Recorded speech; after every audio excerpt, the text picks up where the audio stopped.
Good morning students. आज के lecture में मैं बताऊंगा we need how to first of all question is given analyse the continuous beam ABCD as shown in the figure by Clapeyron's theorem of three moment and draw BMD and SFD। देखिए ये जो beam है given ये हमें solve करना है by the help of the Clapeyron's three moment equation और उसके बाद मुझे bending moment diagram and shear force diagram बना के दिखाना है और उसके बाद मुझे इलास्टिक कर्व भी दिखाना है। देखिए यहाँ पे कितने नंबर ऑफ जो बीम गिवन है इसमें टोटल नंबर ऑफ स्पैन है 3 A to B, B to C and C to D। 3 number of total number of span is 3। जब 3 स्पैन है तो हमें जब पता है कि क्लैपिरॉन्स थ्री मोमेंट इक्वेशन के जो फॉर्मूला है minimum and maximum number of span उसमें होना चाहिए 2 से ज़्यादा भी नहीं होना चाहिए और 2 से कम भी नहीं होना चाहिए। तो यहाँ पे 3 स्पैन है तो पहले हम लोग क्या करेंगे, ये दो स्पैन है इन दोनों को मैं सिलेक्ट करूँगा, ठीक है। उसके बाद नेक्स्ट मैं क्या करूँगा, इसको भी कवर करने के लिए मैं फिर से इन दोनों को सिलेक्ट करूँगा ताकि फाइनली हम लोगों का जो 3 स्पैन है तीनों को हम लोगों ने कवर कर लिया। तो पहले हम लोगों ने 2 स्पैन को लिया, 2 स्पैन की AB एंड BC स्पैन को लिया, लेके हमें फाइंड आउट करना है 25 और 35 वाला किलो न्यूटन लोड पे बेंडिंग मोमेंट, क्योंकि हमें बेंडिंग मोमेंट डायग्राम ड्रॉ करना है। अगर हमें बेंडिंग मोमेंट डायग्राम ड्रॉ करनी है तो इसके लिए हमें रिएक्शंस निकालना होगा। तो रिएक्शंस कैसे निकालेंगे, पहले तो हम लोग रिएक्शंस निकालेंगे। देखिए रिएक्शंस हम लोगों ने निकाला हूँ, कैसे निकालना है बताओ। पहले तो हो गया ये सिंपली सपोर्टेड बीम हो गया, vertical at A plus vertical at B। Vertical at A plus vertical at B will be equal to 60 kilo newton. 25 plus 35 60 kilo newton हो गया। उसके बाद नेक्स्ट क्या होगा, मोमेंट एट A निकालना होगा। Moment at A will be equal to 25 into 2 plus 35 into 4 equal to RB into 6। इससे जब मैं सॉल्व करूँगा तो मेरे पास वर्टिकल एट B का वैल्यू आ जाएगा एंड उसके बाद जब वर्टिकल एट B का वैल्यू आ जाएगा या रिएक्शन एट B जो आ जाएगा, मैं 60 से माइनस करूँगा टोटल लोड से, तब मेरे पास आ जाएगा रिएक्शन एट A और वर्टिकल एट A। तो फाइनली मेरे पास जो वर्टिकल एट A का वैल्यू है 28.33 kilo newton and vertical at B is equal to 31.67 kilo newton. जब ये दो वैल्यू मेरे पास आ चुका है, अब मैं क्या करूँगा, reaction at A 28.33, so 28.33 into 2 कर देंगे, आ जाएगा 56.67। और यहाँ पे रिएक्शन एट B क्या वैल्यू क्या है 31.67, जो 31.67 इंटू 2 कर देंगे तो आ जाएगी 63.33। तो फाइनली मैंने ये बेंडिंग मोमेंट डायग्राम ड्रॉ कर दिया। और किससे करना है, स्ट्रेट लाइन से करना है, क्योंकि हमें पता है पैराबोलिक होता है यूनिफॉर्मली डिस्ट्रीब्यूटेड लोड के लिए और यूनिफॉर्मली वेरिंग लोड के लिए क्यूबिक होते हैं, और बाकी जो कॉन्सेंट्रेटेड लोड के लिए उसके लिए लीनियर डायग्राम बनता है। उसके बाद 50 यहाँ पे जो लोड है 50 किलो न्यूटन, ये 2 मीटर और 3 मीटर सेंटर पे नहीं है, तो फॉर्मूला हो जाएगी बेंडिंग मोमेंट का डायरेक्ट फार्मूला है। कौन सा फार्मूला है, W into A into B by L, मतलब 50 इंटू 2 इंटू 3 बाई 5। तो फाइनली वैल्यू हम लोगों के पास आ जाएगा 60। तो ये हो गया हम लोगों की bending moment diagram for BC। ये 2 स्पैन मैंने कर लिया। अब मैं नेक्स्ट 2 स्पैन का करूँगा BC and CD। BC and CD का कर दिया, और BC का जो बेंडिंग मोमेंट का वैल्यू होगा ये भी BC के लिए 60 होगा क्योंकि सेम ही है। और अब मैं फाइंड आउट करूँगा लास्ट स्पैन के लिए। लास्ट स्पैन के लिए जो बेंडिंग मोमेंट की वैल्यू होगा WL²/8 होगा, क्योंकि ये यूनिफॉर्मली डिस्ट्रीब्यूटेड लोड है। सो W इंटू L²/8, तो 30 इंटू 6²/8, उससे वैल्यू आ जाएगा 135। तो फाइनली हम लोग के पास बेंडिंग मोमेंट सारा वैल्यू आ गया है। Bending moment for AB, bending moment for BC, bending moment for CD, सभी का बेंडिंग मोमेंट डायग्राम बना दिया। लेकिन हमें 2 करके सिलेक्ट करना है। जैसे मैंने पहले 2 स्पैन को सिलेक्ट किया, उसके बाद मैंने फिर से 2 स्पैन को सिलेक्ट किया, सिलेक्ट करके उनके बेंडिंग मोमेंट डायग्राम बना दिया। उसके बाद जो पहले 2 स्पैन है उसकी मैं फॉर्मूला लिखूंगा, moment at A into L1 plus the 2 times of moment at the B into L1 plus L2 plus the moment at the C into L2 equal to 6 times of A1 into x1 bar by L1 plus the 6 times of A2 into x2 bar by L2. अब देखिए moment at, remember that moment at A into length 1. अब देखिए सीधा सा बात है, यहाँ पे जो हिंज सपोर्ट है यहाँ पे मोमेंट की वैल्यू 0 होगा, यहाँ पे भी मोमेंट की वैल्यू 0 होगा, और ये दो सपोर्ट्स में मोमेंट्स की वैल्यू 0 होगा क्योंकि ये हिंज सपोर्ट है. उसके बाद नेक्स्ट मैं क्या लिखूँगा, देखिए यहाँ पे मैं, लेकिन ये जितने भी सपोर्ट्स है सेंटर में जो आ रहे हैं, जैसे सी पॉइंट, बी पॉइंट आ रहे हैं, सी पॉइंट आ रहे हैं, इनमें मोमेंट 0 नहीं हो सकता. सिर्फ एजेस में ही हमें पता है, सिर्फ एजेस में भी मोमेंट, एजेस सिर्फ एज या एंड पॉइंट्स में भी ही मोमेंट 0 हो सकता है. लेकिन मोमेंट्स कब 0 होगा, जब एंड में फिक्स सपोर्ट के अलावा कुछ दूसरा सपोर्ट रहेगा. जैसे यहाँ पे एक तरफ ए में हिंज है और डी में रोलर सपोर्ट है, इसीलिए ए और डी में मोमेंट की वैल्यू 0 हो गया. तो यहाँ पे मैं मोमेंट 0 लिख सकता हूँ. 2 into moment at B into L1 plus L2, इसका लेंथ है 6 मीटर, इसका लेंथ है 5 metre. So 5 plus 6 plus moment at C into 5 equal two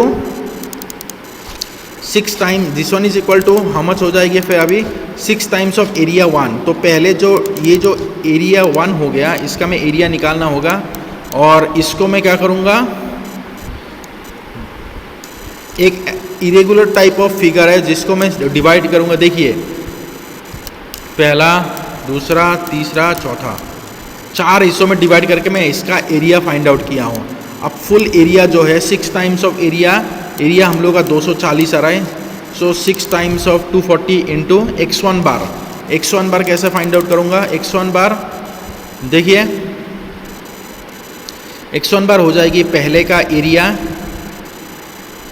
into centroidal distance plus दूसरे का area into centroidal distance plus तीसरे का एरिया सेंट्रोइडल डिस्टेंस, फोर्थ का area into centroidal distance divided by area 1 plus area 2 plus area 3 plus area 4. तो इससे हम लोग के पास जो वैल्यू है, सेंट्रोइड की वैल्यू आ गया है. यहाँ से मैं सेंट्रोइडल वैल्यू को एज्यूम करूँगा, रेफरेंस में यहाँ से मान के चलूँगा. जैसे ये ट्राइंगल का मैं एक बार एग्जांपल के लिए दिखा दूंगा. ये ट्राइंगल की एरिया मल्टीप्लाई करेंगे किसके साथ, इसका सेंट्रोइड. इसका सेंट्रोइड क्या हो जाएगा,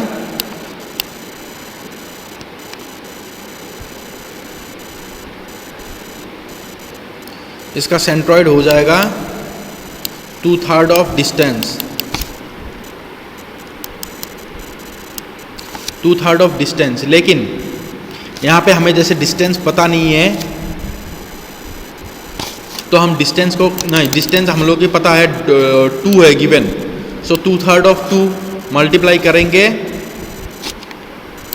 एरिया 1 के साथ. तो इस तरीके से फिर एरिया 2 के साथ यहाँ से डिस्टेंस फाइंड आउट करेंगे. तो इस हिसाब से हम लोगों के पास सेंट्रोइड की वैल्यू आ रहा है 3.055 वैल्यू. तो यहाँ पे लिख देंगे 3.055 divided by length 1 6 plus 6 times of the area 2 150 into x2 की वैल्यू कहाँ से लेना है, देखो ये x2 है, इस तरफ से लेना है. तो अगर x1 की टोटल डिस्टेंस है हम लोग के 5, तो 5 का आधा कितना हो जाएगा 2.5, 5 का आधा हो जाएगा 2.5. लेकिन एक चीज़ और ध्यान रखना है, ये जो लोडिंग है एक तरफ 2 है एक तरफ 3 है.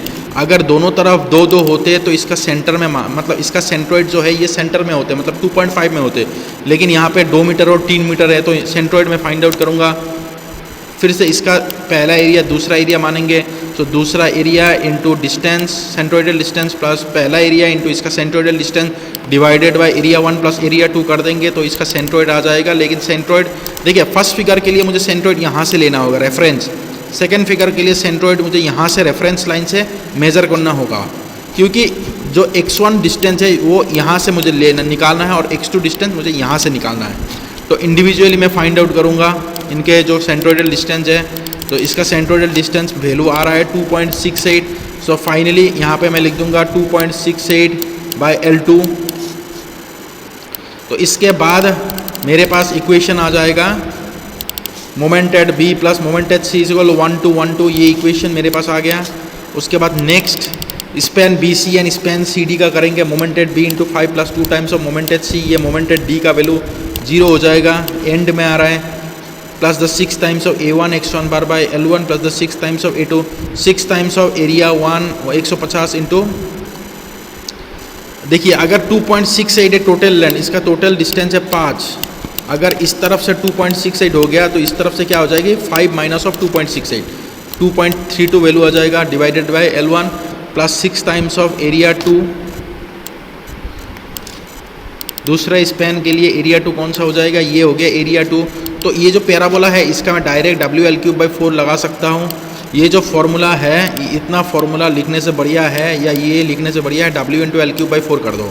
तो W की वैल्यू क्या है, W की वैल्यू है आपका 30, सो 30 इंटू 6³/4 कर दो, मेरे पास डायरेक्ट वैल्यू आ जाएगा। सो फाइनली मैं दूसरा स्पेन सॉल्व करने के बाद मेरे पास ये दो इक्वेशन आ रहा है। अब मोमेंट, ये पहला इक्वेशन, ये दूसरा इक्वेशन, इन दोनों को मैं सॉल्व करूँगा। सॉल्व करने के बाद मोमेंट एट बी का वैल्यू आ रहा है और मोमेंट एट सी का वैल्यू आ रहा है। अब मैं क्या करूँगा, final bending moment diagram draw करूँगा। जैसे मुझे पता है कि moment at A 0, moment at D 0 और मोमेंट एट बी का वैल्यू है 35.94 और मोमेंट एट सी का वैल्यू है 84.45। इसको मैंने ज्वाइन कर दिया, इसको मैंने पहले ज्वाइन कर दिया, यहाँ से लेके यहाँ तक, यहाँ से लेके यहाँ और यहाँ से लेके यहाँ तक, ये ज्वाइन कर दिया। ये हो गया bending moment diagram for the support. उसके बाद इस ये जो बेंडिंग मोमेंट डायग्राम है इसके ऊपर मैं ओवरलैप करूँगा। कौन सी bending moment diagram, the bending moment diagram for the load, जो कि ऊपर में बना कर रखा था। इसका बेंडिंग मोमेंट डायग्राम कौन सा है, ये जो 3 है, पहला, दूसरा और तीसरा, तीनों को मैं इसके ऊपर ओवरलैप करूंगा तो मेरे पास आ जाएगा फाइनल बेंडिंग मोमेंट डायग्राम। तो इस तरीके से मुझे सॉल्व करना है बेंडिंग मोमेंट डायग्राम। और एक चीज़ मैं बताऊंगा, यहाँ पे शियर फोर्स डायग्राम भी बहुत आसानी से, जैसे मैंने स्लोप डिफ्लेक्शन मेथड में निकाले थे, इसी तरीके से मैं शियर फोर्स डायग्राम भी निकाल सकता हूँ।